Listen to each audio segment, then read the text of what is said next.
Muito bom dia a todas e todos. Prazer enorme estar aqui te recebendo. Sérgio Dávila, diretor de redação da Folha de São Paulo, instituição centenária, de muitos prestígios, de muita luta.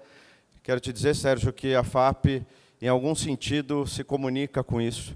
Uma instituição de 76 anos de vida, trabalhando pela cultura e pela educação brasileira.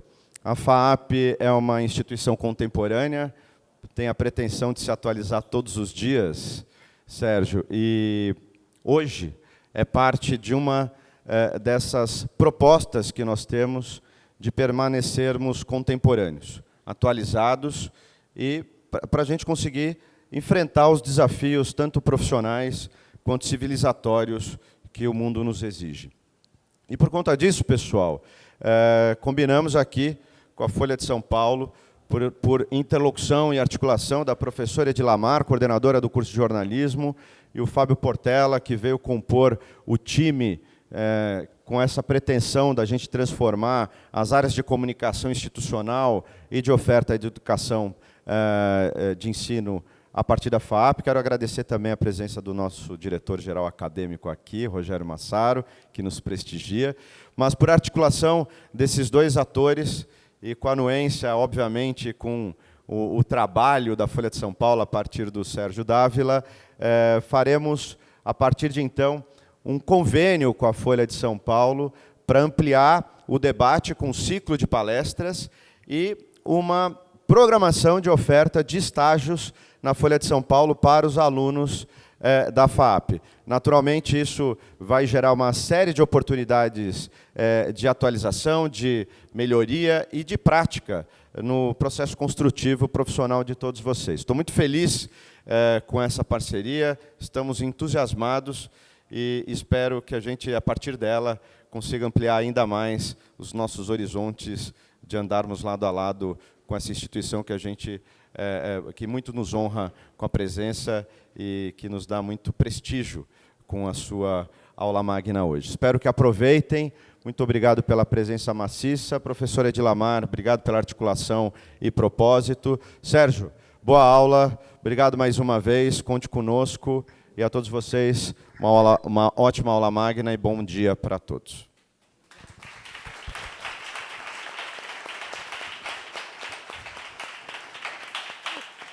Bom, eu agradeço a fala do nosso CEO, Luiz Sobral. Gostaria de dizer para os alunos todos que estão aqui presentes, eu estou vendo alunos de jornalismo, obviamente, de relações internacionais. Agradeço muito a presença da professora Fernanda Manhota, coordenadora do curso de Relações Internacionais. Agradeço muito a presença do professor Vitor Grimberg, que trouxe também sua turma, seus alunos aqui, que, junto comigo, também apresentou um projeto de parceria com a União Europeia, que hoje está sob a coordenação dele e do professor Vinícius. E queria dizer para os alunos presentes aqui que não são de jornalismo, que essas vagas de estágio também os contemplam. A gente vai fazer um processo seletivo, oportunamente, para selecionar os alunos que poderão ter a oportunidade de fazer um estágio na Folha de São Paulo. Então, eu realmente estou muito... Quero agradecer todos os professores de jornalismo que estão aqui presentes, a Fernanda Mena, a Bianca, o Bruno Paes Manso, a Isabel. Não sei se eu estou vendo todo mundo aqui, mas se sintam todos agradecidos por mim, por sua presença aqui. E eu, Sérgio, você sabe disso, eu falo isso sempre quando eu te reencontro. Eu já tive a alegria de você dar uma aula magna na época da pandemia, um texto maravilhoso, né, sem lições de jornalismo, em 100 anos de Folha de São Paulo. Esse texto está publicado no Medium, se vocês quiserem conhecer. Eu sou jornalista, formada em jornalismo, e repito essa história diante do Sérgio, mas não são todos vocês que ouviram. Quando eu me formei, o sonho de um estudante de jornalismo era trabalhar na Folha de São Paulo. Todo mundo que se formou aqui, vocês que são jovens vão achar que eu sou velha, tudo bem, me formei no comecinho da década de 90, e o projeto Folha foi uma revolução no jornalismo brasileiro. né?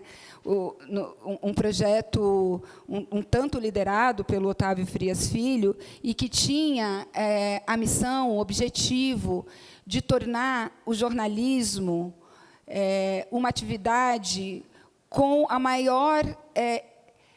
as duas palavras aqui são ruins, isenção e imparcialidade, mas objetivo. Aliás, o nome da fala do Sérgio hoje, né, Antimanual de Jornalismo Revisitado, ele me contou ontem, e esse texto, Antimanual de Jornalismo, foi um texto escrito pelo Otávio Frias Filho, né, ex-diretor de redação da Folha de São Paulo, em 83, 84. E eu uso muito uma ideia, ele gostava de aforismos, né, uma ideia desse antimanual, que eu não sei se cito ipsis literis, mas cuja ideia é a seguinte: a objetividade não é uma questão de boa intenção, mas de método. Então, o projeto Folha e parte dessas ideias estão expressas ali nesse antimanual, primeiramente escrito pelo Otávio, tinha a ver com a ideia de que o jornalismo é um método de investigação e de escrita, e que, portanto, mais do que isento ou imparcial, ele deve ser plural, né? As várias facetas da sociedade têm de ser e se sentir ali representadas. Isso não é isenção, né? Isso é equilíbrio de pontos de vista. Então, a gente ali que estava se formando sob essa aura dessa revolução, tinha um sonho de entrar na Folha de São Paulo. E eu nunca me esqueço o primeiro dia que eu entrei no prédio da Barão de Limeira, no 4º andar. Eu até me emociono com a memória. Assim, vocês que são jovens, talvez, quando viverem o sonho de estar num lugar que vocês sonharam muito um dia, assim, eu me lembro que, quando o elevador parou no 4º andar, eu comecei a atravessar aquela redação, e aquele monte de jornalista trabalhando ali, claro, obviamente, ninguém sabia quem eu era, e eu tinha que dar a volta, porque a editoria da Folhinha, onde eu ia colaborar, era do outro lado, né? Então, eu tinha que dar a volta ali, fazer o U. E aqueles passos, assim, num certo sentido, eles pareceram intermináveis. Eu pensava assim, era 95 isso, e eu pensava, nossa, eu estou na Folha, eu vou escrever aqui, né? Então, eu fiquei pouco tempo como colaboradora na Folha, mas foi um tempo fundamental para a minha formação como jornalista. Eu fiquei obsessiva em checar informação, nome, data, porque a gente era cotidianamente cobrado na redação pelos erros que a gente eventualmente pudesse ter cometido, né? De lá para cá, o jornalismo sofreu muitas transformações, o ambiente da redação também. Práticas de trabalho na redação foram revistas, importante que foram revistas, mas o jornal Folha de São Paulo exerce um papel histórico fundamental na história da democracia desse país.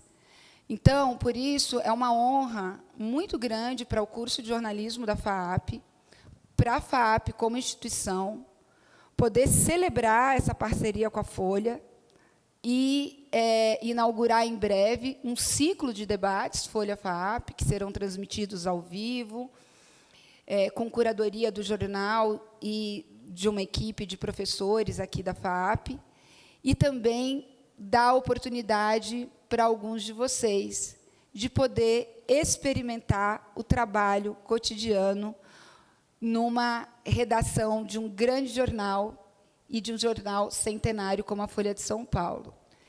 Peço desculpas pela minha longa introdução, mas, com isso, passo a palavra para você, Sérgio, e agradeço mais uma vez sua honrosa presença aqui. Muito obrigada por ter aceito o convite. Obrigado. Obrigado pela recepção carinhosa e calorosa, e é uma recepção que traz notícia, né? Essa nossa parceria, que eu acho que vai ser muito frutuosa para os dois lados, para a Folha e para a FAAP, seja nos seminários, que é algo que a gente tem know-how de fazer, seja na parceria de estágio, que é, para mim, o principal. Vai ser muito bom para nós contar com vocês na redação. Esse tipo de colaboração oxigena o trabalho que a gente faz e torna melhor o ambiente da redação. Então, eu estou muito ansioso para que vocês comecem logo, para que a gente tire logo essa parceria do papel, que já está até assinada, né? Agora, literalmente, já está no papel e já vai sair, já vai ser verdade. Eu estava ontem à noite acabando de escrever, eu fiz uma fala escrita, se existe isso, e eu estava escrevendo em casa, no meu escritório em casa, e minha filha Rita veio me perguntar o que eu estava fazendo, eu falei, eu estava fazendo uma aula magna. Ela perguntou, o que é uma aula magna? Eu não sei exatamente o que é uma aula magna, mas eu escrevi umas palavras aqui, e eu me ancorei nesse antimanual de jornalismo do Otávio, e vou começar e prometo não me alongar muito. Bom, como eu dizia, é um prazer estar de volta aqui à FAAP, agora presencialmente. A professora falou em março de 2021, a Edilamar me deu a honra de participar de uma aula magna para os alunos aqui, nessa prestigiosa instituição. Um mês antes de março de 21, a Folha de São Paulo, o jornal para onde eu trabalho, tinha completado 100 anos. Obrigado. E eu aproveitei o gancho, então, e apresentei o que eu chamei de 5 lições em 100 anos. Foi uma apresentação virtual, a gente estava em plena pandemia, e a professora combinou, então, que um dia eu faria a apresentação presencialmente. Não a mesma, é claro, embora essa hipótese tenha aparecido no meu inconsciente, mas foi logo descartada pelo meu superego, que no nosso caso de jornalistas a gente chama de hiperego. Há exatamente um mês houve outra efeméride que me inspirou para essa nova aula. É uma data triste, infelizmente. Completaram-se 5 anos da morte precoce do Otávio Frias Filho, aos 61 anos, ele que me antecedeu no cargo que ocupo hoje na Folha de São Paulo. Eu pensei, então, em fazer uma homenagem a ele, à Folha e ao jornalismo. Eu lembrei-me de um texto clássico que o Otávio escreveu para o caderno Folhetim, que era o reduto de alta cultura da Folha nos anos 80, um antecessor da atual Ilustríssima. O texto traz o título provocativo de Antimanual de Jornalismo e foi publicado em 18 de novembro de 1984. Só um pouco de contexto. O Otávio tinha acabado de assumir a direção de redação do jornal e, junto do seu pai, Otávio Frias de Oliveira, o então publisher, e seu irmão Luiz Frias, o atual publisher da Folha, ele concebera o Projeto Folha. O Projeto Folha é a constituição da Folha. É ali que se diz que o jornalismo deve ser crítico, plural, apartidário e independente. Se ele é a Constituição, o Manual da Redação, cuja primeira versão moderna é mais ou menos da mesma época, é o seu Código Civil. Ele procura ordenar uma atividade que não é ciência exata, dar parâmetros ao nosso ofício. As duas inovações que ajudaram a desenhar a atual paisagem do jornalismo brasileiro foram recebidas com reações que foram da revolta ao desdém. Nasce daí a provocação do Otávio com esse antimanual. Era quase como se ele fizesse uma bem-humorada autocrítica. Eu resolvi então ler para vocês o antimanual, atualizando com comentários meus. Enquanto eu falo, eu vou exibindo aqui os verbetes do texto original, alguns muito curtos e divertidos. Acho que é aqui. Então, essa foi a publicação original em 84 no Folhetim, era uma página dupla, o folhetim, desculpe, era um folhetim, tinha um formato tabloide. E esse era o título. O intertítulo resume bem o que a professora Edilamar falou antes. O erro está em procurar a objetividade na sinceridade ou no esforço, quando ela só pode estar em um método. O leitor parece não saber que dentro do jornal ninguém, individualmente, leu mais do que 10, 20 ou 30% daquilo que sai publicado no dia seguinte. O jornalista parece não saber que fora do jornal ninguém, individualmente, lerá mais do que 10, 20 ou 30% daquilo que sai publicado no dia seguinte. A rigor, escreve-se sabe-se lá o que para sabe-se lá quem ler. Dos poucos que nos leem, são poucos os que leem o texto todo. Dos que leem o texto todo, poucos acompanham tudo. Dos que acompanham tudo, poucos concordam. Dos que concordam, poucos se animam a dizê-lo. Dos que se animariam a dizê-lo, poucos nos conhecem. Dos que nos conhecem, poucos nos encontram antes de esquecerem o que escrevemos. Por isso somos tão sequiosos de reconhecimento.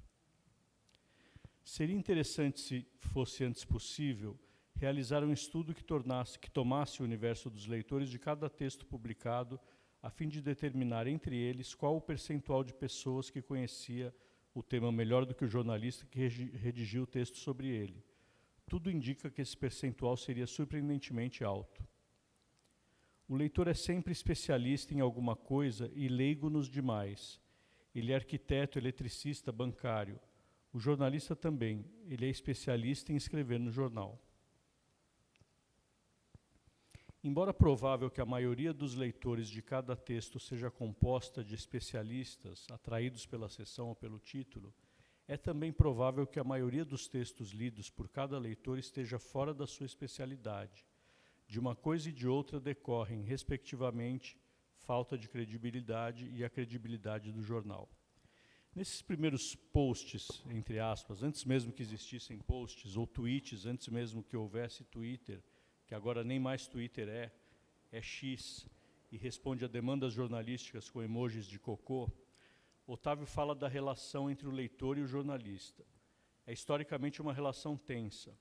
A leitura é um hábito solitário. Nós assistimos a peças, filmes, shows coletivamente, mas lemos um texto individualmente. É por isso que se recomenda a quem escreve que se dirija sempre a uma pessoa, não a um ser plural. Veja isso, caro leitor, e nunca vejam isso, caros leitores. Isso faz com que a relação entre quem escreve e quem lê seja íntima. Os leitores são divididos entre a maioria silenciosa, de milhões de pessoas, e a minoria ruidosa, de milhares de pessoas. A minoria ruidosa é a que escreve para o jornal, é a que comenta ao pé das reportagens. Paulo Francis dizia que o sujeito que escreve para o jornal é neurótico, mas na verdade ele é um apaixonado. A internet facilitou a ele tornar a sua paixão pública e lida por milhares. Um erro comum a jornalistas é tomar a minoria ruidosa pelo todo, é achar que aquela reação específica é a realidade. A realidade é maior e mais nuançada. Eu volto ao Otávio. O político ou o artista que acorda cedo, aflito para ver o que está publicado contra ele nos jornais, não age assim porque quer saber o que está escrito lá, mas porque anseia por avaliar a extensão do estrago que aquele escrito produzirá em sua imagem ao ser lido por milhares. Dói que haja alguém para nos atacar. Dói mais ainda que haja tantos dispostos a ouvir os ataques. A malícia de quem escreve contra nós sempre nos parece detestável, mas o que é cruel é a credulidade dos que leem. Eis uma evidência de que o jornal não consiste no que é impresso, mas no que é lido e, sobretudo, no que é depois comentado. Se bem que, pela lei dos grandes números, impresso tende a significar necessariamente lido e comentado. O dano causado por uma crítica leve, lida por muitos, equivale na prática ao dano causado por uma violência grave, sofrida por um só. Ainda a lei dos grandes números. Se alguém escreve A no jornal, recebe apoios e ataques. Se um outro escreve Z, o contrário de A, recebe apoios e ataques. Depois disso, como não sorrir tanto de apoios como de ataques? A desconfiança é um vício no mundo particular e uma virtude no mundo público. Existe maior prova de que não se pode aplicar na política a mesma ética que aplicamos nas relações pessoais? Ou o jornalismo elogia tudo ou critica tudo. Ambas as atitudes são mais defensáveis do que esta, tão comum, de afirmar que o jornalismo deve criticar as coisas ruins e elogiar as boas. Com que direito pode alguém atribuir-se essa função em nome de terceiros? Não se dirá que o jornalista tem mais condições de julgar do que o leitor, já que este é ao menos especialista em alguma coisa, ao passo que aquele quase sempre não é especialista em nada, salvo escrever no jornal. Especialidade que o autorizaria talvez a julgar sobre as coisas escritas ali, mas não sobre as coisas propriamente ditas. E se o leitor julga, trata-se de um cidadão que emite um juízo com a força da sua mera voz, Enquanto que o jornalista se julga, trombeteia sua opinião com alarido de 1000 vozes, tão forte que pode levar ao desespero aquele que, sem defesa, ouve o seu nome assim condenado ecoar toda manhã pela cidade e pelo país. Se julga, o cidadão exerce um direito. Se julga, o jornalista rouba esse direito de milhares. Assim como ao julgar o jornal reproduz sua certeza milhares de vezes, ao errar ele se expõe milhares de vezes à mesma vergonha. Por isso os jornais não erram, cometem falhas técnicas. Essa é uma obsessão do Otávio. O poder do jornalismo e como esse poder nem sempre é exercido de forma adequada. Ele citava sempre o que chamava de pequenos assassinatos diários, citando o cartunista Jules Pfeiffer, ou pequenos casos Dreyfus, referindo-se à condenação injusta, com a ajuda dos jornais, de um oficial judeu na França no final do século XIX. Para isso, o Projeto Folha criou seu sistema de freios e contrapesos, como a figura do ombudsman, a seção Erramos, a obsessão com a busca pelo contraditório, pelo outro lado, ou pelos outros lados. São medidas que, se não remediam, ao menos atenuam o dano potencial. Uma pausa para a água.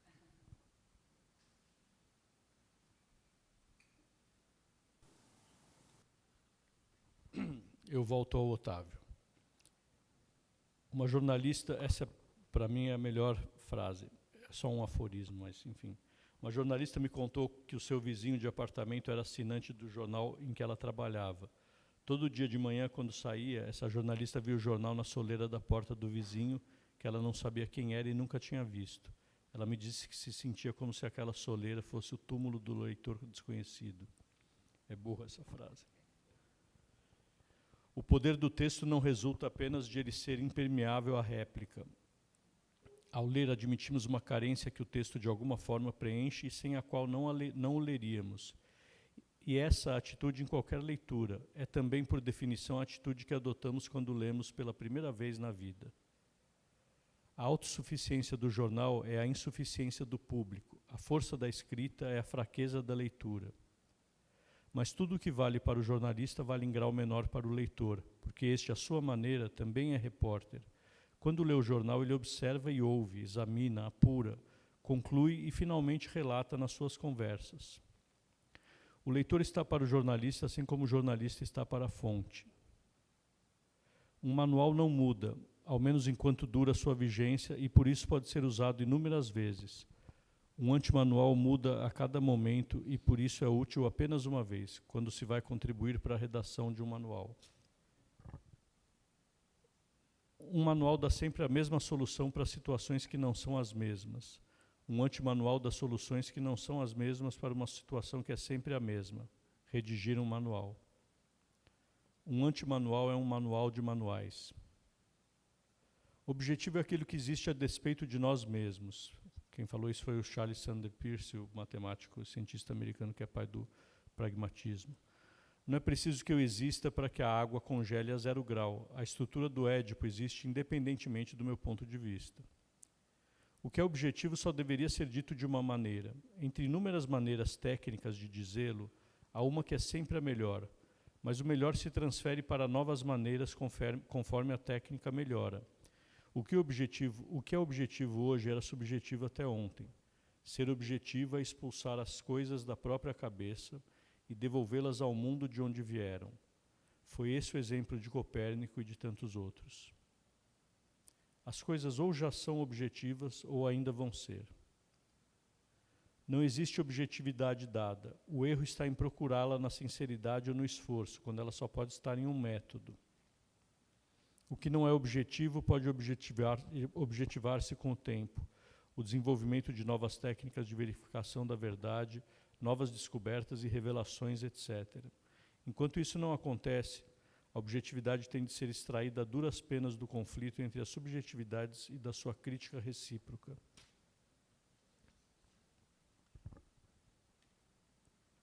Se a imaginação mentisse sempre, falaria sempre a verdade. Quem disse isso foi o Pascal. Aqui um parêntese meu. É atribuído ao filósofo francês a história de que, instado a escrever um texto para um editor, Pascal respondeu que mandaria um texto longo porque estava sem tempo para escrever um texto curto. Escrever é cortar palavras, como já disse Drummond. Voltando ao Otávio, agora eu volto ao Otávio. Uma versão pode ser verdadeira ou falsa. Ela é tanto mais enganosa quanto mais ela puder ser verdadeira. A esperança de verificá-lo, desculpe, eu pulei aqui. A esperança de verificá-lo reside em colocar cada versão lado a lado com uma segunda, porque duas falsidades sobre uma mesma coisa não convivem sem que uma contradiga a outra. Se leio a respeito de uma bandeira, que essa bandeira é verde e ao mesmo tempo é azul, tenho ao mesmo tempo uma certeza. Uma das duas afirmações é falsa. Se leio apenas uma versão, não tenho certeza nenhuma e fico na dúvida. Aquela bandeira será verde ou não? Quanto maior o entrechoque de versões contraditórias, maior o resíduo objetivamente verificável. Quanto mais mentiras, tanto mais verdade. Vejam aqui como Otávio antecipa a discussão sobre fake news anos antes disso virar uma questão mundial. Quanto mais mentiras, tanto mais verdade, escreveu ele. Sempre houve fake news. Brincava-se até que o papel do editor era separar o joio do trigo para publicar o joio, sendo o joio uma erva daninha. A massificação das redes sociais e a polarização política inédita das sociedades colocaram a questão num outro patamar, no entanto. Fake news espalhadas em velocidade recorde podem modificar, e muitas vezes modificam, o curso da história. Elas devem ser combatidas, embora esse seja um trabalho de Sísifo, de enxugar gelo. No entanto, talvez o efeito mais deletério dessa polarização na qual as fake news germinaram, como joio, tenha sido o enfraquecimento de um dos pilares do jornalismo profissional, que é a busca pelo contraditório. Defende-se que em certas circunstâncias e para certos personagens, o outro lado deve ser algo a ser combatido. Cunhou-se até um termo pejorativo, o outroladismo. A Folha tem sido acusada frequentemente de praticá-lo, como se ouvir e dar vozes a todos os envolvidos no acontecimento fosse reforçar esta ou aquela facção. Isso é uma bobagem rematada e, no limite, o fim da nossa profissão, que é a de informar. Não dar voz ao meu adversário político não vai eliminá-lo, pelo contrário. Trazê-lo ao centro do debate democrático, não empurrá-lo ainda mais para a periferia do ódio, é que vai testar a força de suas ideias. Quanto mais mentiras, tanto mais verdade. Eu volto ao Otávio. Quem está atrás da objetividade deveria começar reunindo tudo o que houver de mais parcial, distorcido e tendencioso. A verdade está escrita em código na mentira. Isso é apenas uma outra forma de dizer que a verdade é um quebra-cabeças. Vamos supor que eu estou em casa e de repente ouço o estrondo de um acidente de automóvel na esquina. Logo em seguida a rua enche de gente que veio espiar. Quando chego perto, ouço o comentário de uma vizinha para outra. A moça mora na rua de cima, vinha dirigindo como louca e atravessou o vermelho. A informação pode ser verdadeira ou falsa. Se verifico que era falsa, vou pensar por um momento. Aquela vizinha era fofoqueira. Mas se a mesma falsidade aparece na notícia que o jornal deu sobre o acidente, minha indignação assume ares republicanos. Escrever uma carta à redação, coisa que só não farei por preguiça, o menos republicano dos sentimentos. Mas os outros jornais poderão fazer, por concorrência e obrigação, aquilo que não fiz por preguiça. O que há de superior na versão jornalística em relação à versão da vizinha é que o jornalismo se expõe à verificação pública. Ele se reivindica vassalo de algo externo a qualquer um, algo que é verificável por outros, por quem quer que seja, por todos. Nesse algo está a esperança da objetividade. O jornalismo de discurso recruta seus leitores não entre aqueles que desejam informar-se, mas entre aqueles que precisam reafirmar suas próprias informações. É essa expectativa de anuência mútua que esclarece as relações entre a imprensa alternativa e o seu público. Não sou leitor, sou militante. Não cancelo minha assinatura, racho. O jornalismo de circunstância é um jornalismo que já desistiu de informar.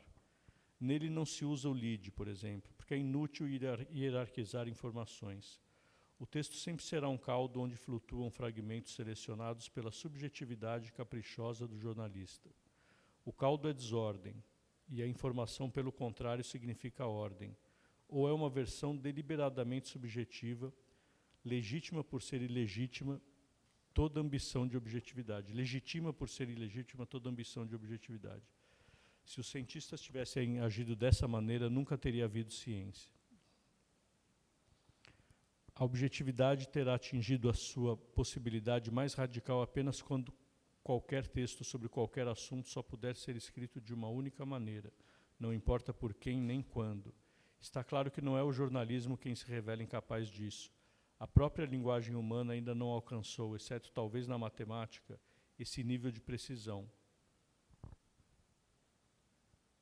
Posso escrever flor lindamente amarela e branca, embora não deva. Mas se em vez disso eu escrever Margarida, ganho uma exatidão de cinema. Mostro em vez de comentar. Elimino os adjetivos e os advérbios que se intrometem entre o leitor e a coisa. Se a língua fosse mais rica em substantivos e verbos, não precisaríamos usar tantos adjetivos e advérbios, que embaçam a exatidão e fazem o texto parecer chumbo em lugar de cristal. O que pode ser dito na forma de imagem não deve ser dito na forma de texto. Não se usa a palavra porque se quer, mas porque se necessita, e ela serve para significar as coisas que infelizmente não podemos perceber, ao menos naquele momento, de outro modo. Por exemplo, se o apaixonado está longe de sua namorada, escreve dizendo que quer beijá-la e manda beijos nas letras da carta. Mas se está com ela, não escreve nem fala nada, apenas beija. Passa o tempo e esse mesmo beijo está de novo ausente, agora para sempre, então ele diz com melancolia: lembra daquele beijo? A palavra beijo substitui o beijo que desapareceu. O substantivo substitui a coisa ausente. Assim também a notícia substitui o fato. O texto substitui a ideia ou a imagem. Como toda escrita, o jornalismo pressupõe uma distância entre o leitor e a coisa, que o texto vai ocupar, bem como ausências que os substantivos e verbos vão preencher. Por isso a reportagem que relata coisas é melhor do que a reportagem que relata declarações sobre coisas. Naquela há menos distância entre o leitor e a coisa. Do mesmo modo, o que pode ser dito na forma de número não deve ser dito na forma de texto. Se não podemos aplicar números à designação de uma coisa, não há motivo para exaltar a sua nobreza. Há motivo para culparmos a nossa própria imperícia, que ainda não nos permite quantificar aquela coisa e nos obriga a qualificá-la. Forma muito mais tosca de designar. A objetividade não é neutra. Sua ferramenta são as associações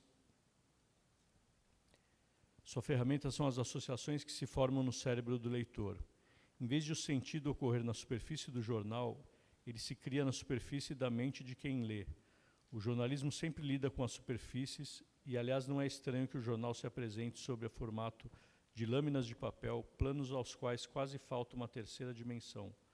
Mas ele é ainda mais superficial do que essa metáfora autorizaria a crer, pois na folha de papel resta alguma espessura, porém não na escrita. E se a tinta forma certo volume, isso não passa de excrescência tecnológica, já eliminada no vídeo. Reunidas em palavras, frases, sermões, as letras de tinta ou de luz se recobrem com a imantação da ideologia, essa sim desprovida de qualquer espessura. Na impressão, o papel suporta a tinta que suporta a letra, que suporta a última superfície, a ideia. Na verdade, a primeira de todas, anterior à própria fala. Nesses verbetes anteriores e nos próximos, ele fala mais, ele dá mais dicas, de fato, de estilo. Me faz me lembrar uma história que eu contei numa homenagem que teve ao Otávio na Academia Brasileira de Letras. Durante uma viagem eu comprei 2 exemplares do livro On Writing Well, do Stephen Zinzer, era um especialista em estilo e escrita para jornalistas. E aí eu li, me encantei muito com o livro e dei um para o Otávio com um bilhetinho, dizendo que recomendo muito a leitura, e fiquei com outro exemplar para mim. E aí, 6 meses depois, ele comprou 10 exemplares desse mesmo livro, e ele fez o que ele chamava de militar, ou panfletar. Ele sempre que gostava muito de um livro, ele comprava 10, 20 exemplares e dava para algumas pessoas com bilhetinhos com dicas e recomendações. E aí ele me mandou o livro com uma recomendação dele, dizendo: Sérgio, esse livro, recomendo vivamente a leitura desse livro. Eu gostaria de ter lido quando eu era mais jovem. E aí eu nunca o corrigi dizendo que eu tinha dado o livro para ele em primeiro lugar.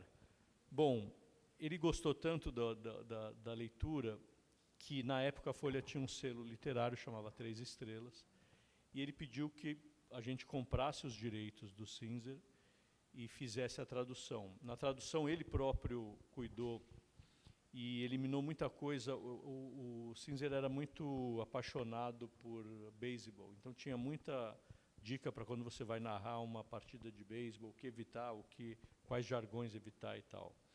E aí ele eliminou tudo isso e ficou um livro enxuto, mas bem decente. O livro até hoje, o selo infelizmente não existe mais 3 Estrelas, mas até hoje é o campeão de vendas da 3 Estrelas. E os direitos dele foram comprados depois pela Fósforo, que é a editora da Viúva, do Otávio, da Fernanda Diamante, e é o campeão de vendas da editora Fósforo. Então é um livro que, quando o jornalista é contratado pela Folha, espero que os que tenham esse interesse aqui um dia sejam, ele recebe um kit de livros. Ele recebe, obviamente, o manual de redação da Folha, recebe o livro de primeiras páginas, a edição mais recente é do Centenário, que são as principais primeiras páginas de 1921 até 2021. Ele recebe a Folha Explica a Folha, da Anistela de Souza, que é uma espécie de biografia da Folha, e ele recebe esse livro, Como Escrever Bem. O título em português ficou Como Escrever Bem. Então esse é o primeiro kit de guerra que o repórter recebe. E os estagiários, certamente quando o convênio estiver em andamento, vão receber esse kit também. Eu volto a ele. Depois de uma viagem longa, ela se espanta. Como não fez falta ler jornal? A objetividade é um processo que não se encerra. Se alguém quiser concluí-lo, que seja o leitor, já que é ele quem está pagando. Tudo é informação, até o anúncio. Tudo é serviço, até o editorial. Jornalismo é linha de produção, mas se nas demais indústrias tanto a estrutura como o conteúdo da linha de produção são os mesmos, dia após dia, na indústria jornalística a estrutura da linha é a mesma, mas o seu conteúdo muda a cada 24 horas. É como se houvesse 2 linhas de produção funcionando ao mesmo tempo no jornal. Uma encarregada da sua própria produção, outra encarregada de produzir o seu conteúdo. Sem essa última, o jornal sempre se repetiria em tudo. Sem aquela primeira, ele nunca se repetiria em nada. Meu pai costuma dizer, mais perecível do que o leite, assim é o jornal. Cada frase deve conter só uma ideia. Se há mais frases do que ideias, o texto fica redundante. Se há mais ideias do que frases, ele fica enigmático. Mas seja quando as ideias são mais complicadas do que as frases, seja quando as frases são mais complicadas do que as ideias, o texto resulta obscuro. No primeiro caso, por inabilidade, e no segundo, por má fé. Quem pode prever, quando senta na frente da máquina, qual a forma final que o texto assumirá em cada detalhe? Isso ocorre porque ninguém escreve suficientemente bem a ponto de afastar o acaso enquanto redige, mas muitos têm o virtuosismo suficiente para colocar o acaso a serviço dos interesses do texto. O título está para o texto, assim como a propaganda está para o seu produto. A personalidade da imprensa, sua mitologia, no caso, foi construída sobre a ideia de pressa. Usar ponto final no meio de títulos é uma sabotagem contra a psicologia dessa ideia. O jornalista que não tem pressa deveria dedicar-se aos anuários.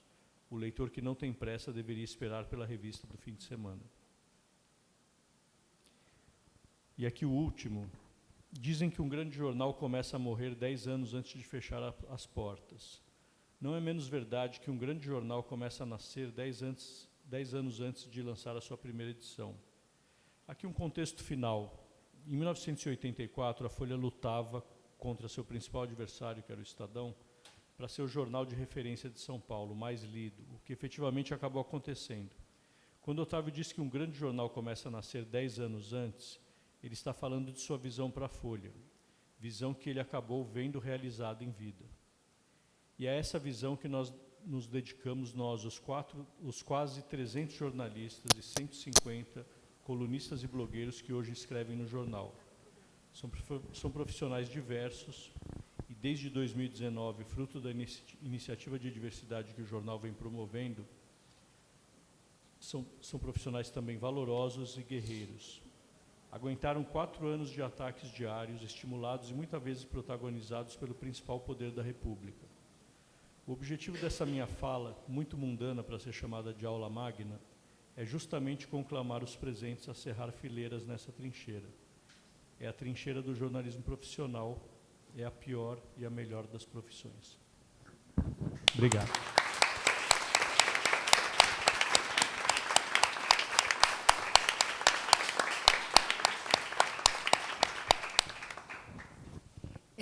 A gente vai abrir aqui para vocês fazerem perguntas.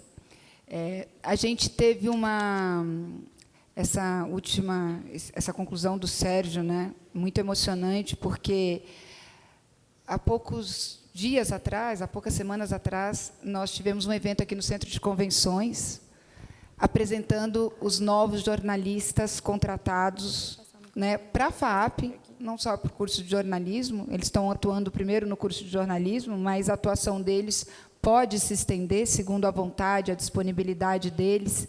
A professora Fernanda Manhorta, eu sei que já está também de olho aí na possibilidade de, entre aspas, aproveitar alguns dos nossos professores, inclusive no curso de Relações Internacionais. E a gente teve ali também um evento muito emocionante, né, com todos esses jornalistas reunidos lá, os novos contratados aqui na FAAP, e a Bianca Santana, não sei se ela está aqui presente até agora, está ali. A Bianca falou para mim, a Bianca Santana, né, nossa professora, está ali, autora de Como Me Descobrir, uma mulher negra, colunista no Jornal da Cultura, e ela falou assim para mim no final: eu tenho a sensação de que algo importante está acontecendo aqui. Né, Bianca? Você falou isso. Eu tenho, em relação à ideia de que aqui na FAAP, eu reforço que isso transborda o curso de jornalismo, há uma aposta, né, da instituição na necessidade do jornalismo como um instrumento importante na construção e na manutenção de grandes democracias. Então, para nós, como instituição, não como curso, como instituição, é importante fazer aliança com essa trincheira, como você falou, né? A gente realmente precisa de uma profissão que esteja a serviço de expor fatos, opiniões, checá-los e permitir que aquilo que se chama público, o coletivo de cidadãos de um município, de um estado, de um país, possam se informar e confrontar esses fatos e diversas opiniões. Aliás, assim, a gente costuma falar do leitor comum, né, Sérgio? Mas eu conheço muitos leitores especializados, alguns filósofos eminentes, inclusive, que às vezes chegam para mim, sabendo que eu sou jornalista, coordenadora, mas você viu o que a Folha publicou? Ou você viu o que o Estadão publicou? Ou você viu, do tipo assim, me cobrando. Não dá, né? Como que são esses jornais? Eu peguei e falei, vou dar um exemplo. A reclamação era porque não só a Folha, vários jornais tinham publicado que a Janja tinha entrado na loja da Hermenegildo Zenha. E a reclamação era: que distração, que absurdo, como é que se dá atenção na viagem do Lula para isso? Aí eu falei para essa pessoa assim: mas você gostou da informação que os jornais deram na época, quando o Bolsonaro estava comendo e esfarelando o pão, né? Porque eu vi você comentar isso no seu Facebook. Aí, não, é diferente. Falei, não é diferente. É a mesma coisa. A única diferença aí é que você gostou da informação de que o Bolsonaro estava comendo de uma maneira X, e você pôde comentar isso, e falar, ó, que horror, e é o mesmo jornal que deu essa informação que você está reclamando que está pegando no pé do Lula porque noticiou que a Janja estava na loja do Hermenegildo Zenha. Então, na verdade, a noção que as pessoas têm de objetividade é que objetividade é quando lê alguma coisa que se parece com aquilo que eu penso. Né? Então, o jornalista está constantemente enfrentando o desgosto de um dos lados. Porque, constantemente, você está publicando um fato que desagrada vários públicos e agrada um só. Né? Então, você está sempre desagradando mais gente do que agradando algumas pessoas, porque há essa identificação, né, entre a divulgação de um fato e a opinião do jornal. Enfim, deixo aqui aberta a palavra para vocês dirigirem questões. Amanda, alguém está com um... você está... A nossa colaboradora, qual é o seu nome? A Cecília está com o microfone ali e pode... Está o Fábio Portela aqui, Cecília. No caso, posso só falar Claro. algo antes? Você falou que o jornalista sempre está agradando uma pessoa e desagradando um monte. Se você é um jornalista da Folha, você sempre está desagradando todo mundo o tempo todo. Porque, como é um jornal crítico aos poderes constituídos, seja eles econômicos, políticos e civis, e seja qual a matiz ideológica de quem está no poder, nós apanhamos o tempo todo de todos. Se você pegar, desde Getúlio Vargas empastelou o jornal. Para quem não sabe, empastelar é quando você quebra a redação para impedir que o jornal saia no dia seguinte. O Collor mandou a PF invadir a Folha. Fernando Henrique lançou 3 volumes grossos de memória. 100 páginas dos volumes são para reclamar da Folha. A gente contou. O Lula, se vocês perguntarem para o Lula o que ele acha da Folha, ele vai dizer com bastante candor e sinceridade. Dilma idem, Temer idem, e Bolsonaro nos processou. Foi o primeiro presidente no cargo a processar um jornal, processar a Folha, no caso. E a gente processou ele de volta também. Foi a primeira vez que a Folha fez isso, na pessoa da Patrícia Campos Melo, pelo caso ali das insinuações sexuais que ele reproduziu sobre ela. Então, ser jornalista é desagradar muita gente o tempo todo, mas ser jornalista da Folha tem esse aspecto peculiar. Você nunca, quem está no poder, gosta do trabalho que você faz. E se estiver gostando, tem alguma coisa errada. Eu lembro de uma frase do Otávio que me marcou muito pela ironia e enfim, porque define muito como ele era. O Guardian gosta muito de citar a Folha de São Paulo como jornal de referência e tal, e numa das citações, eu nem lembro qual era a matéria em questão, mas era um furo nosso, uma informação exclusiva que a gente tinha publicado, e aí o Guardian disse, conforme noticiou a Folha de São Paulo é considerado o New York Times brasileiro. Aí eu peguei esse trecho e mandei num e-mail para o Otávio. Otávio, veja só, fomos chamados de o New York Times brasileiro. Ele me respondeu quase na hora. Sérgio, o que será que estamos fazendo de errado? Esse era o espírito dele. Mas, desculpe, eu interrompi. Imagina. Sérgio, parabéns pela sua fala. Muito bonito ver como você pensa e dirige a Folha de São Paulo com a cabeça nos tempos atuais, mas sempre rendendo homenagem à história da Folha. Acho que isso é uma das razões do sucesso que você tem tendo à frente desse jornal centenário, como foi dito aqui. Foi muito interessante para mim o que você falou, porque me fez também voltar no tempo. No meu primeiro ano de faculdade de jornalismo, tive também a oportunidade de ter uma palestra do Otávio Frias Filho, enfim, que ele falou muitas coisas que nos marcaram naquela ocasião. Estava começando os estudos de jornalismo, e 2 coisas que ele disse naquela ocasião me impactaram muito, e eu queria ouvir seu comentário sobre elas. A primeira foi o seguinte: a gente perguntou, o que precisa para ser um jornalista? a gente começando, né, no primeiro ano, o que é necessário para um jovem se tornar um bom jornalista? E ele disse naquela ocasião, o que precisaria era o seguinte, uma boa bagagem cultural, uma boa formação cultural.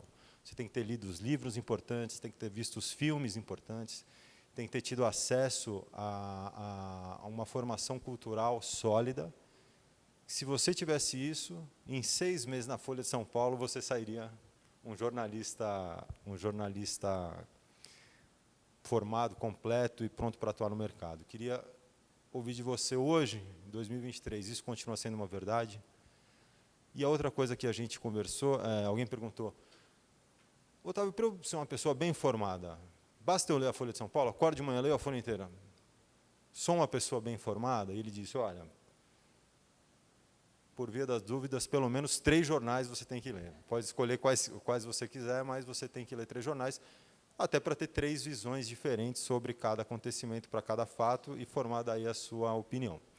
Então, também te perguntaria, hoje, para uma pessoa ser bem informada na sua visão, o que ela precisa consumir de informação, aonde estão essas informações, o que ela precisa... Como ser nesse mar de fake news, mais do que fake news também, essa polarização que cria verdades distintas e paralelas e correlatas e competindo umas com as outras, como se informar bem no Brasil, hoje, na nossa realidade, na sua visão? Ótimas perguntas. Primeiro, o que é preciso para ser um bom jornalista, um bom repórter? O meu sogro, que é jornalista também, o José Hamilton Ribeiro, ele cobriu a guerra do Vietnã em 68, perdeu parte da perna esquerda, escreveu um livro sobre isso, O Gosto da Guerra, que, aliás, a gente está fazendo uma edição revisada por ele e que vai ser relançada agora até o fim do ano pela Companhia das Letras. É um livro que está sempre esgotado e custa muito caro nos sebos. Agora vai sair essa nova edição. É um clássico do jornalismo de guerra. E nesse livro ele diz, em algum momento, não sei se no prefácio, mas em algum momento, ele faz uma definição que é uma formulazinha do bom jornalista. Eu não lembro ela exatamente, mas ele diz que é preciso curiosidade, faro pela notícia, uma dose de heroísmo e um pouco de loucura. Ele até fez uma equação do que é o bom jornalista. Eu estou citando de cabeça, eu devo estar errando alguma coisa. Eu acho que essas definições são sempre transitórias, mas a minha seria principalmente curiosidade.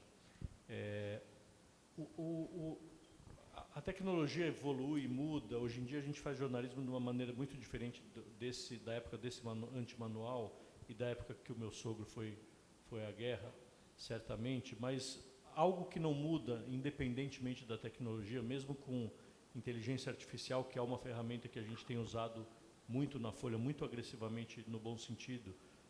A gente quer muito liberar o trabalho mais manual, mais braçal, mais maçante dos repórteres, para que eles possam ir atrás de informações exclusivas. E, para isso, a gente está usando ferramentas que transcrevem transcrevem entrevistas, fazem tradução de várias línguas. Se você colocar 3 entrevistas e as suas anotações, essa ferramenta sugere um texto possível. Claro que a gente não usa esse texto, mas a gente está testando para ver o que vem.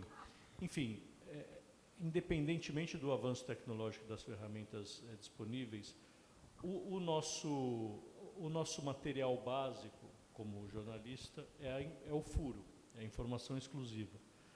Quando a gente abre mão da busca por essa informação exclusiva pelo furo, a gente se torna um jornalista pior. Então, eu começaria dizendo que, se você quer ser um bom jornalista, você tem que ter uma obsessão em ir atrás da informação exclusiva. E aí depois, obviamente, vem o hábito de leitura, a curiosidade, você tem que ser curioso, a disposição, e essa disposição não é natural nas pessoas, menos ainda nos jornalistas, a disposição de ouvir o contraditório, de não só ir atrás de fontes que vão reafirmar o que você já pensa ou o que você já apurou. Eu acho que esse foi um dos pontos em que a gente foi mais prejudicado desde a polarização política extrema que as redes sociais propiciaram. A gente acaba deixando naturalmente de ir atrás do contraditório, porque o contraditório se choca muito frontalmente ao que a gente pensa. E ir atrás do contraditório muitas vezes é ouvir alguém que tem uma opção política absolutamente execrável do nosso ponto de vista, mas que tem todo o direito de ser ouvido. Isso está se perdendo e não deveria se perder para que o jornalista seja um bom jornalista. Sobre a questão de ser bem informado, eu vou dizer como eu me informo e eu me considero um jornalista bem informado. Eu paro de lidar com o jornalismo na hora que eu vou dormir, para tristeza da minha família, e eu começo a lidar com o jornalismo na hora que eu acordo, graças a isso aqui, que dorme do meu lado na cama. Nós temos duas filhas, eu e minha mulher, que também é jornalista, para mal dos nossos pecados, e a gente tem um limite de tela para elas, que é 1h30 por dia. Elas vão fazer 10 anos agora. E aí um dia a Rita pegou o meu celular e falou: mas papai, não é justo, eu posso ver 1h30 e o seu, nesse dia de hoje, você viu 15 horas de celular. Falei, sim, mas eu estou trabalhando, eu não estou vendo 15 horas de Instagram, seja lá o que for. Enfim, para ela não ficou muito convencida, mas o fato é que o tempo em que eu estou acordado, eu estou me informando de alguma maneira. Eu recebo os 4 principais jornais impressos de manhã em casa, então eu começo lendo os jornais, depois que eu despachei as coisas pelo celular, que são a Folha, o Estado, o Globo e o Valor. Por que ainda o jornal impresso? O jornal impresso hoje é lido por uma minoria, né? A Folha, por exemplo, tem um leitorado diário de mais de 1 milhão de pessoas, dos quais só 50 mil leem a versão impressa. A grande maioria lê as versões digitais. Mas a versão impressa, ou a sua versão em PDF, ela dá um ordenamento ao que foi produzido nas últimas 24 horas em termos de notícia. Então, do ponto de vista daquele jornal, da Folha, do Estado, seja lá qual for o jornal, você sabe o que o jornal considerou mais interessante a ponto de virar manchete, mais importante ao ponto de estar no alto da página e não numa nota em pé de página. Tem um ordenamento que eu acho que é um serviço ainda hoje para o leitor. Eu acho que mesmo no dia em que acabar a versão impressa, que eu não sei quando vai acontecer, e nem sei se vai acontecer, esse ordenamento vai sobreviver de alguma maneira no meio digital. Eu leio portais como o UOL e G1, eu leio jornais internacionais como o New York Times, como o Washington Post, o Wall Street Journal, o Financial Times, o El País, quando dá os jornais Le Monde, por exemplo, que é um jornal Libération, que é um jornal de referência, enfim, eu sempre estou passeando por esses sites. Eu leio as revistas Economist e New Yorker, os sites delas. E as semanais brasileiras, enfim, sobraram poucas, mas a Veja continua, de vez em quando, dando furos importantes, então é uma revista que você continua tendo que ler de alguma maneira, seja na versão digital. E aí, ao mundo redes sociais e o mundo dark social, como a gente chama no jargão. As redes sociais, elas são uma fonte ótima de pautas. Por que eu estou chamando de pauta potencial e não notícia? Porque nem tudo que está lá é fato. Aliás, tem muita fake news. Mas aquela discussão que acontece nas redes sociais, ela pode servir de início para muitas pautas que acabam chegando ao jornal. Eu sempre digo isso aos nossos repórteres: você deve usar as redes sociais como você usa uma entrevista com uma fonte. Você não pode levar a ferro e fogo o que está lá, e você não pode tratar aquilo como um universo. Muitas vezes eu ouço do repórter: todo mundo está falando mal dessa reportagem. Não é todo mundo, são as pessoas que você segue no Twitter ou no X. Não é todo mundo. O mundo é muito maior do que o algoritmo te oferece diariamente no Twitter. E você tem que saber disso quando você consome o que o algoritmo está te oferecendo. porque o algoritmo ele já é viciado de tal maneira a te oferecer o que ele acha que você gosta. Se você clicou em 10 tipos de assunto nos últimos dias, ele vai te oferecer mais 10 links sobre esse mesmo assunto. Então você tem que levar em conta a informação nas redes sociais. Mas o fato é que, hoje em dia, muitas autoridades, muitas personalidades fazem as suas declarações, os seus anúncios nas redes sociais. Então você tem que estar lá e tem que tratar como uma fonte de notícia. E por fim, o jornalista tem que sempre manter uma rede que, no meu caso, não é muito grande, até pelas exigências do meu cargo, mas 5 ou 6 fontes com as quais você, ao longo de uma semana, terá falado em algum momento, para você saber o que está acontecendo em Brasília, na economia, nos costumes, enfim. Então eu cultivo ainda hoje 5 ou 6 fontes às quais vão receber uma ligação, um WhatsApp, um contato meu em algum momento para saber o que essas pessoas estão sabendo e eu não estou sabendo. E o que eu chamei de dark social é que dentro das redes sociais você tem os mecanismos de comunicação fechados, que são o WhatsApp. No caso do Brasil, nós somos o segundo usuário no WhatsApp, atrás apenas da Índia. E ali também vem muita news e fake news. Você tem que saber separar o joio do trigo e usar as informações que chegam. Nós mesmos, a Folha de São Paulo, está no WhatsApp em canais, a gente distribui notícias por ali. O WhatsApp é hoje uma fonte importantíssima de apuração para um jornalista e de informação para o jornalista. Obrigada. Agora temos o... É Daniel? Não, é João Otávio. João Otávio. Parece o Daniel. Bom dia, professora. Bom dia, Sérgio. Sérgio, a gente viu a professora falando da importância da subjetividade, da percepção que as matérias têm e o efeito disso também, né? E a gente também viu o Otávio dando bastante importância para a busca da objetividade no trabalho jornalístico. Então, a minha pergunta é como que o jornalista, no trabalho dele, no discurso dele, ele equilibra a própria subjetividade e essa busca pela objetividade que a gente viu bastante aqui com o Otávio falando? É uma luta diária, uma luta cotidiana.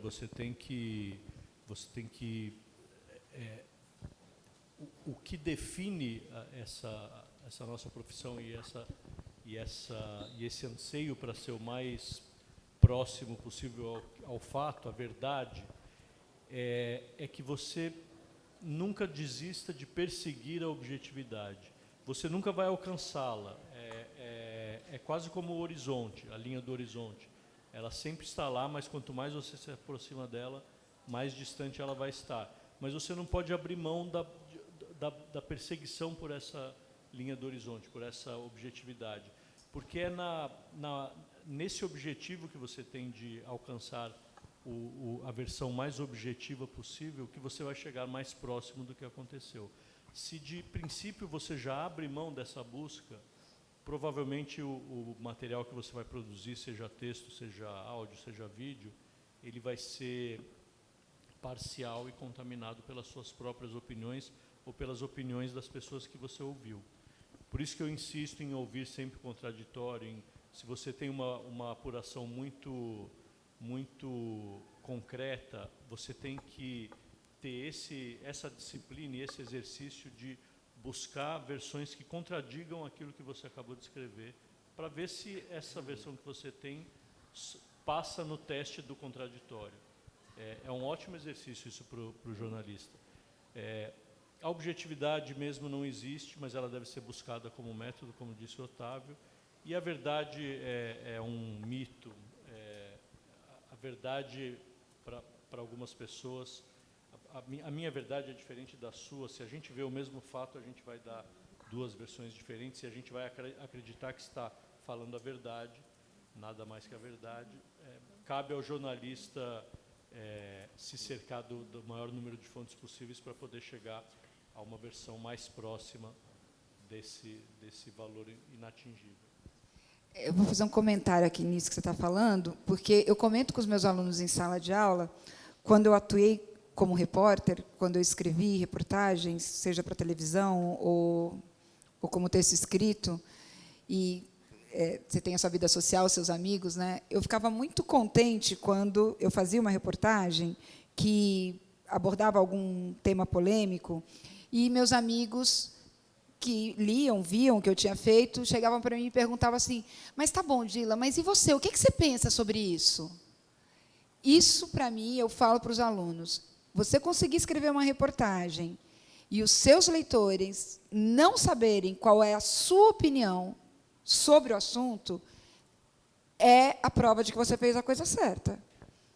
Porque ele não sabe sua opinião. Tem ali uma série, né, quando você está cobrindo um assunto polêmico e tem várias pessoas dizendo várias coisas sobre aquele assunto, e os seus colegas, seus amigos mais próximos te perguntam: mas e você? Qual a sua conclusão? Dila, você que fez a matéria, o que você acha disso? Então, nessa hora, você entende que você deu ao leitor, ao ouvinte, ao telespectador, a oportunidade que ele decida por si mesma qual a opinião que ele quer ter a respeito daqueles fatos e opiniões que você expôs. Né?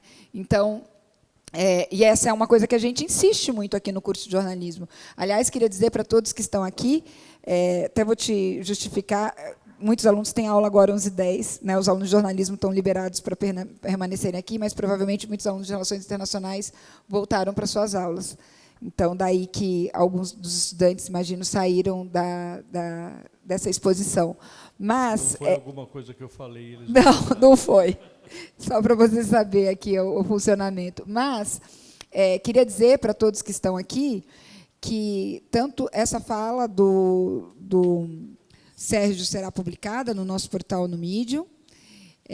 A gente também está gravando, vai colocar no canal do YouTube. E as coisas que estão sendo ditas aqui, o Antimanual de Jornalismo, é uma boa oportunidade para você que está querendo se preparar para o processo seletivo que a gente vai inaugurar para selecionar os estagiários que poderão trabalhar lá na Folha de São Paulo. Durante um período que agora eu não me lembro que está no contrato, se são 6 meses ou 1 ano, mas eu preciso rever isso. Gabriel tem uma pergunta. Oiê, bom dia. Eu estou aqui. Oi, bom dia. Eu acho que tem bastante a ver assim, com toda essa questão de objetividade. Me introduzindo antes, eu sou Gabriel, sou aluno do 6º semestre. E eu queria perguntar, na verdade, eu tenho impressão, eu acompanho bastante o trabalho da Folha, principalmente pelas redes sociais, e acompanhando o trabalho da Folha, acompanhando também muitas das repercussões que inúmeros dos trabalhos da Folha têm, eu percebo, e é muito fácil notar, que muitos deles se tornam muito polêmicos.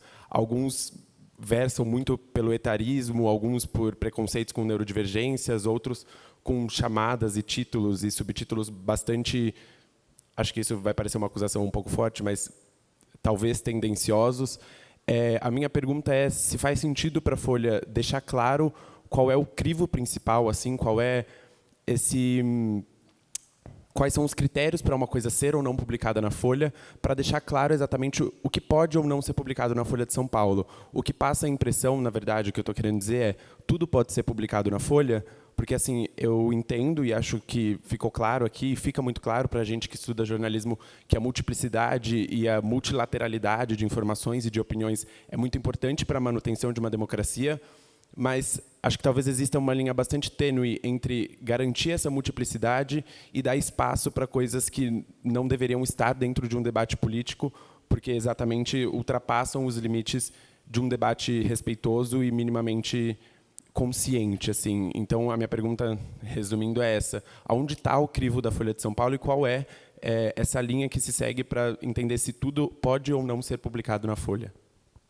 Excelente pergunta. A resposta mais curta é: tudo pode ser publicado na Folha, desde que o que for publicado na Folha não estiver cometendo nenhum crime, calúnia, injúria, difamação e outros crimes que existem, homofobia, enfim. Se o texto não comete nenhum crime, em tese ele pode ser publicado na Folha. É preciso fazer uma distinção, e eu acho que as redes sociais, elas meio que igualam todos os textos, mas eu acho, não é o caso dos presentes aqui, mas eu acho que o leitor médio que consome notícias no Brasil, bom, voltando um pouco, abrangendo um pouco mais, nós temos um sistema de ensino que começa a ganhar corpo, começa a ganhar qualidade, mas ele ainda tem muitas falhas, Nós temos uma alfabetização precária, nós temos um grande volume de pessoas que se formam com pouco domínio de interpretação de texto. Então, é nesse contexto que os jornais e a imprensa atua. A imprensa não é melhor nem pior que a sociedade, ela é um reflexo dessa sociedade. Um jornal como a Folha publica textos noticiosos, que são o principal volume, análises, que são textos com um pouco mais de liberdade para opinar, mas dentro de um limite, opinião pura e simples. Nós temos 150 colunistas e blogueiros, e aí eles escrevem, como eu falei, tudo o que eles quiserem, desde que eles não cometam crime ao escrever. Pessoas que são convidadas por nós ou submetem textos para a gente que saem ali no Tendências Debates ou na versão impressa na página 3, que são pessoas que não colaboram com o jornal, mas que têm um texto e podem escrever. Já escreveu, para ser bastante amplo, do Lula ao Bolsonaro nessa página 3, e nesse meio você põe todo mundo que você imaginar. Até Edi Lamar escreveu na página 3. São pessoas que não são da Folha, não estão no elenco de colunistas e blogueiros, mas têm algo a dizer e a gente acha que vale a pena publicar, publicamos. E tem a opinião do jornal, que é expressa em 2 textos publicados diariamente, no caso da versão impressa na página 2. Então temos noticiosos, análises, opinião de colunistas e blogueiros, opinião de convidados e a opinião da Folha. As redes sociais e o leitor muitas vezes igualam tudo como a Folha diz. Na verdade, a Folha só diz em 2 textos que são publicados na sua página 2 diariamente. Ali é a opinião do jornal. Todo o resto ou é notícia, e aí pode ter um título, uma linha fina, uma legenda com a qual a gente discorda, acha mais sensacionalista até ou menos, e a gente está se preocupando muito com isso nesse momento. Ou é opinião de pessoas que escrevem na Folha, que não necessariamente, na verdade, quase que obrigatoriamente não tem a ver com a opinião do jornal. O jornal gosta de ter um elenco mais diverso possível de pessoas que opinam no jornal, que muitas vezes são contra as próprias opiniões do jornal. O que acontece nas redes sociais, eu vou dar 2 exemplos. Nós temos um colunista de música sertaneja que se chama Gustavo Alonso. Quando morreu a Marília Mendonça, ele fez um texto que era bastante respeitoso, um resumo ali da biografia, um resumo comentado e opinativo da biografia dela. Em determinado trecho que eu acho, hoje em dia, olhando em retrospecto, menos feliz, ele diz que ela sempre brigou com a balança, fez publicamente, e rompeu os padrões de beleza dessa indústria sertaneja que é muito machista e tal. Então, você vê que ele está fazendo uma crítica a esse tipo de preconceito que de fato existe em diversos setores. Esse trecho foi reproduzido sem esse contexto que eu estou dando para você nas redes sociais e virou a opinião da Folha. Vejo que a opinião da Folha de uma pessoa que acabou de morrer, vejo o desrespeito e tal. Isso rapidamente passou a ser a opinião do jornal. Porque as redes sociais propiciam esse tipo de confusão, elas jogam nessa confusão, porque essa confusão rende cliques, rende mais posts, mais repercussão, mais pessoas visitando as redes sociais. Então, a gente está nesse momento trabalhando em maneiras de deixar muito objetivamente fácil de saber o que é aquilo que está sendo publicado. Isso aqui é uma notícia, seja no Instagram, no TikTok, ou no X, ou no Facebook. Isso aqui é uma opinião do jornal. Isso aqui é uma opinião de pessoas que trabalham para o jornal. Isso aqui é uma opinião de pessoas de fora do jornal. Deixar muito claro isso para o leitor, que nem sempre é claro, e na barafunda das redes sociais fica menos evidente ainda. Respondi? Obrigado. Eu achei que tinha uma segunda parte, mas acho que eu falei tudo. Temos uma pergunta? Tem. Temos a Carol. Sou da sala do Gabriel também. Desculpa. E eu acho que a minha pergunta é quase seguindo a mesma linha da do Gabriel. Tem uma propaganda antiga da Folha que vocês usam como exemplo os pensamentos do Hitler e aí vai tirando zoom até mostrar a imagem de quem ele de fato era. é aquela coisa, né, que a gente não pode olhar a parte, tem que olhar assim o todo para transmitir informação e estar bem informado. Mas muitas vezes vocês mesmos se contradizem nisso, né? E acho que um exemplo disso, que também segue essa linha da matéria da Marília Mendonça, é a matéria que vocês publicaram no dia da morte da Rita Lee, com a manchete de Rita Lee, rebelde desde a infância, se deixou guiar por drogas e discos voadores. Tudo bem que o resto da matéria poderia não ter esse mesmo sentido, mas eu queria saber, bem parecido com a pergunta do Gabriel, até que ponto isso é benéfico para vocês e até que ponto a matéria está sendo publicada mais por essa atenção da manchete, né, de tipo, Rita Lee se perdeu em drogas e discos voadores, né, uma coisa bem sensacionalista, e essa coisa do parte pelo todo, né, uma parte que você pega ali para publicar nas redes sociais, mas que, na verdade, não tem muito a ver com a história e o contexto da pessoa ou da informação que vocês estão transmitindo. Aí acho que a pergunta é essa, né? Até que ponto isso é benéfico para vocês ou deixa de ser benéfico, né? Ótima pergunta também. Nesse caso específico, não é nada benéfico. Acho que foi uma experiência negativa para o jornal. Esse comercial que você mencionou, que é mais ou menos dessa época, acho que é o fim dos anos 80, foi feito, na época, por uma agência na qual trabalhavam o Washington Oliveto e o Nizam Guanais, e os dois dizem que são autores da ideia, mas, enfim... É genial essa propaganda, né? É possível dizer uma grande mentira contando só verdades. Isso. É genial esse slogan. Eu acho que a definição que você deu é a mais precisa para esse comercial.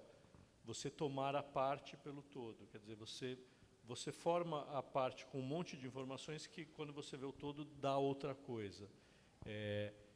E a analogia que você faz entre o comercial e esse post específico das redes sociais é perfeita também, porque esse título especificamente, ele estava ali no meio, como você mesmo disse, do texto. Ele não era o texto, ele não era nem representativo desse texto, mas ele foi alçado ao título por um redator do Caderno Ilustrado, que foi quem cobriu a morte. Logo que o comando do jornal percebeu a inexatidão, a incongruência do título com o texto e até o sensacionalismo do título, por que não dizer, em relação ao texto, esse título foi tirado do ar, esse post foi tirado do ar. Eu acho que ele não chegou a ficar 10 minutos no ar. Mas, obviamente, tempo suficiente para ser impresso digitalmente e reproduzido como a opinião da Folha. A Folha fez isso. A primeira resposta que eu dei, depois da fala da professora Edilmar, que foi trabalhar na Folha, ser odiado por todo mundo o tempo todo, tem esse sentimento de... Em algum momento, todos nós aqui já lemos alguma coisa na Folha que nos irritou profundamente. Seja porque a gente não concorda com o que está sendo dito, seja porque, enfim, a maneira como foi dito nos deixou desconfortável.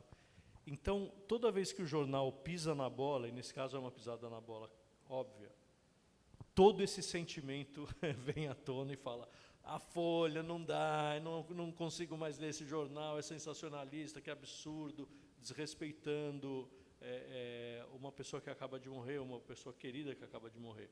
Então, tem todo esse contexto, factualmente foi isso que eu te falei, foi um erro de um redator que foi corrigido minutos depois, mas era tarde demais, e o texto era melhor do que o título. O título, de fato, não refletia o que era o texto como um todo. E o texto, obviamente, se você ler, é da repórter Laura Matos, que é uma ótima repórter. Que foi ela acusada pelo título, né? Que não foi, e não é que obra não dela. foi ela que deu. Não foi ela que deu. O título dela era mais preciso e mais descritivo.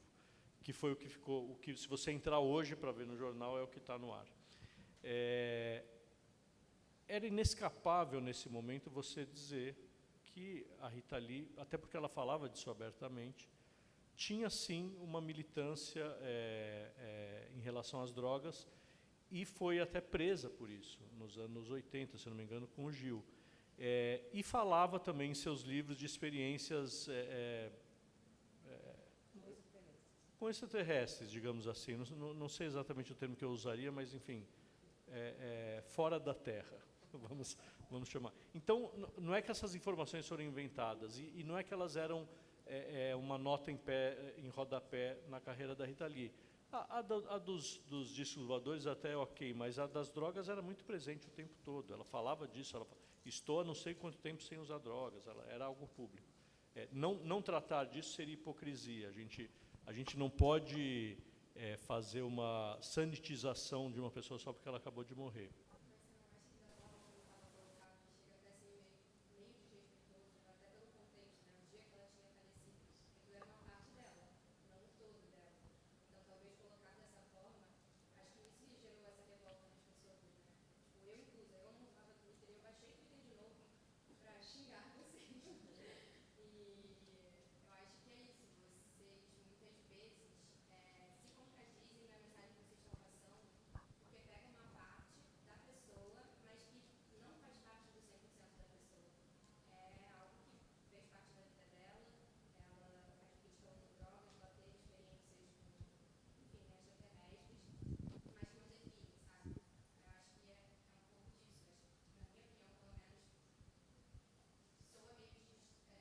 Desrespeitoso, ainda mais no momento que foi publicado aquilo, por mais que, não, como você disse, não deixe de ser uma mentira.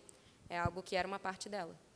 Eu concordo com você, acho que é um título infeliz, a gente mudou rapidamente, mas, usando a sua analogia também, deixa eu te fazer uma provocação.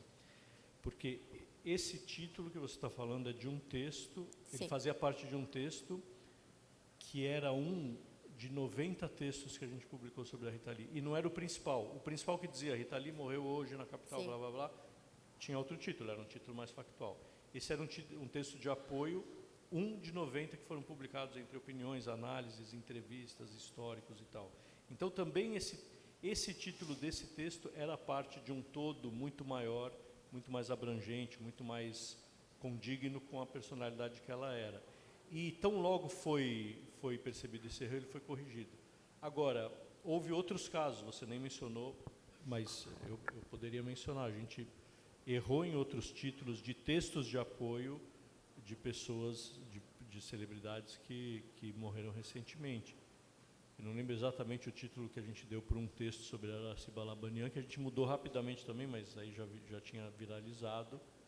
Deixa eu só sublinhar aquilo que você está falando. Eu acho que este texto, o título deste texto, o título do texto, porque o texto da Laura Matos é primoroso, o texto da Laura Matos é primoroso, e eu acompanho essa discussão no grupo JDL, Jornalismo, Direito e Liberdade, do qual eu faço parte na USP, porque a Laura Matos estava sendo cancelada, atacada, agredida, por causa do título do texto, e as pessoas não tinham lido o texto, e também pelo desconhecimento que as pessoas têm pela linha de produção do jornalismo, que é quem edita, põe o título, a linha fina, não é necessariamente o autor do texto. Vocês sabem disso, que vocês escrevem o texto, a gente muda o título, muda a linha fina para publicar no Medium. Então, obviamente que o título era muito infeliz, mas isso o leitor também estava pegando a parte pelo todo, né? Porque o leitor também das redes sociais se contenta apenas com o título e com a linha fina. Porque não tem e isso significa que a gente tem que ter uma responsabilidade muito grande ao dar títulos. Não estou eximindo a responsabilidade. Na verdade, é algo para a gente falar assim, cuidado com o título, porque, em geral, vai ser só o título que vai ser lido. Então, cuidado com o título. Você vai ser atacado pelo título da matéria muito mais do que pela matéria. Mas, por outro lado, né, os leitores, telespectadores e ouvintes também cometem o erro de pegar a parte pelo todo. Quando eu entendo que um texto é a cobertura inteira, ou que um texto ou um título representa todo o trabalho do jornal, isso é o mesmo tipo de deformação. Só que essa deformação ela é mais perdoável no universo do leitor, que não é especialista em escrever jornal, em escrever notícia e em lidar com a informação, do que é perdoável para nós, que somos especialistas em produzir informação e que temos que saber a priori que seremos cobrados pelo título, pela coerência do título. Então, enfim. Mas eu acho que eu queria sublinhar esse aspecto, que também a gente como jornalista, não pode atuar como leitor comum, né? A gente não pode entrar na onda da parte pelo todo na leitura. E aí a gente tem, nesse momento, de criticar com objetividade e exatidão o título, como jornalista, e não como leitor comum, que não sabe, que não entende o processo de produção jornalística. Então, eu comentei esse post e escrevi: o título desta matéria foi infeliz. Quem editou esse texto não fez jus ao que está escrito no texto. E uma das tarefas do jornalista é a tarefa de ser editor, de dar título, de escrever linha fina e de ter a preocupação de que isso não vai se sobrepor ao teor predominante do texto, né? Então, acho que a gente, como jornalista, também tem que ter essa exatidão ao criticar, ao não confundir o editor do título com o jornal e o texto que recebeu aquele título, né? Porque aí eu também defendi ferrenhamente a Laura Matos, que é uma jornalista incrível, querida, né? E que tinha feito um texto muito comovente sobre, e que ficou lido a partir do título. É um erro do jornal, no sentido da linha de produção, e que possivelmente o jornal tomou suas providências internas em relação ao que o redator fez, sei lá, se tomou advertência, o que aconteceu ali. Mas eu acho que a gente também, como jornalista, tem que ter essa exatidão ao criticar, entendeu? Então, quando vocês estiverem nas redes sociais e criticando uma reportagem ou um conteúdo jornalístico, vocês têm que criticar como jornalistas, e não como qualquer leitor. Então, tem que saber o que está acontecendo ali, né?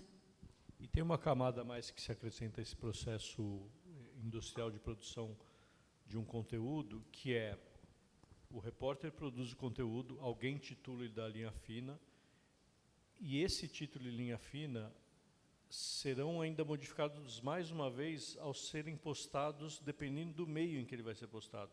Então, quem coloca no Instagram vai escolher um outro título e uma outra linha fina, quem coloca no X vai escolher um outro ainda, e assim por diante. No Facebook, a gente está no LinkedIn, a gente está em todos os lugares.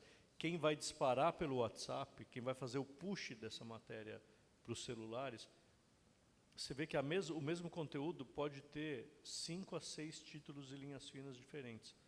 A chance, antes, nessa época do antimanual, fazia o texto, punha o título e a linha fina e era impresso. Agora você tem 5 chances de errar. É muita chance de errar, o erro acaba acontecendo mesmo.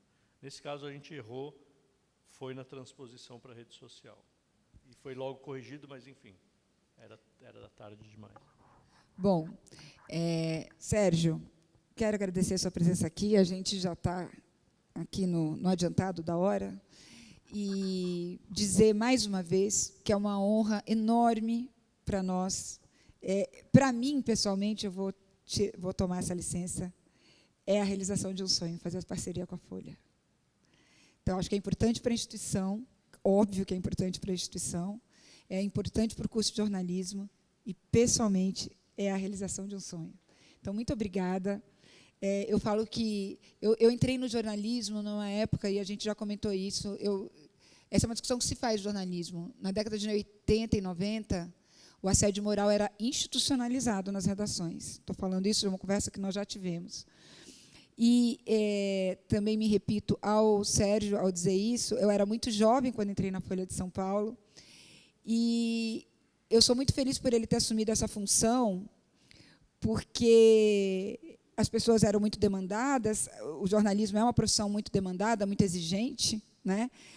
A gente está, muitas vezes, sob um estresse constante, é, de certo modo, compreensível que as pessoas não tenham tempo, e havia ali na redação, alguns jornalistas, ainda mais uma foca, né, estreante ali, demandando informação, orientação e tal, uma recepção que, muitas vezes, não era terna ou afetiva. E eu nunca tive medo de me aproximar da mesa do Sérgio Dávila no Caderno Ilustrada, que sempre se virava do computador assim, com um movimento lento da cabeça, e sempre dava um sorriso para responder a uma demanda. Então, eu admiro sua trajetória, sua carreira.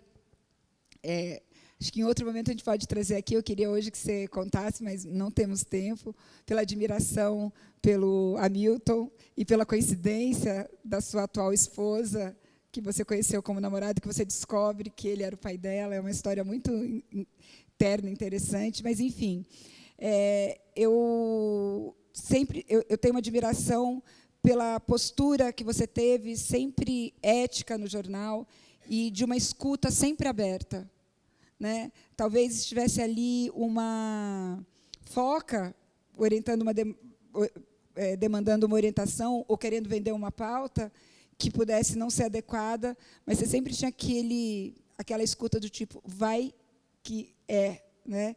E você me deu algumas oportunidades de poder escrever, então te agradeço por isso. Também mais um motivo para eu ter uma honra muito grande da gente estabelecer essa parceria e, de algum modo, continuar trabalhando junto hoje, em instituições diferentes. Muito obrigado. É uma honra ter recebido esse convite para dar essa aula magna, que eu espero que não tenha sido muito decepcionante para vocês. Eu gostei muito de fazer e eu acho que a discussão aqui foi muito rica. Eu a admiro há muito tempo, desde essa época que você começou na Folha como uma jovem repórter. Eu procuro imprimir esse tom nas relações profissionais e procuro que a cadeia de comando que vem abaixo de mim tenha esse tom respeitoso, civilizado. Nem sempre eu consigo, mas na maioria das vezes eu tento liderar pelo exemplo nesse aspecto.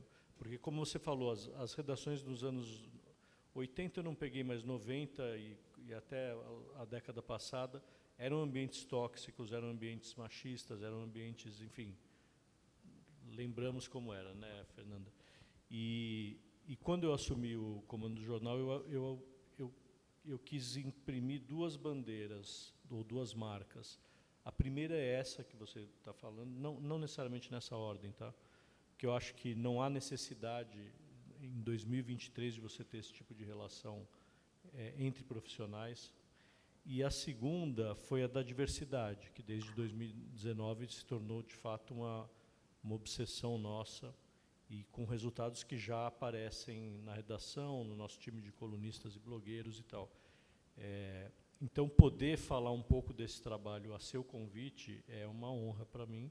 E essa nossa parceria, eu acho que vai consolidar essa admiração mútua, porque a Folha é um jornal muito dinâmico. A redação do jornal tem sempre não muita gente, mas tem sempre profissionais deixando por diversos motivos a redação e profissionais entrando novos.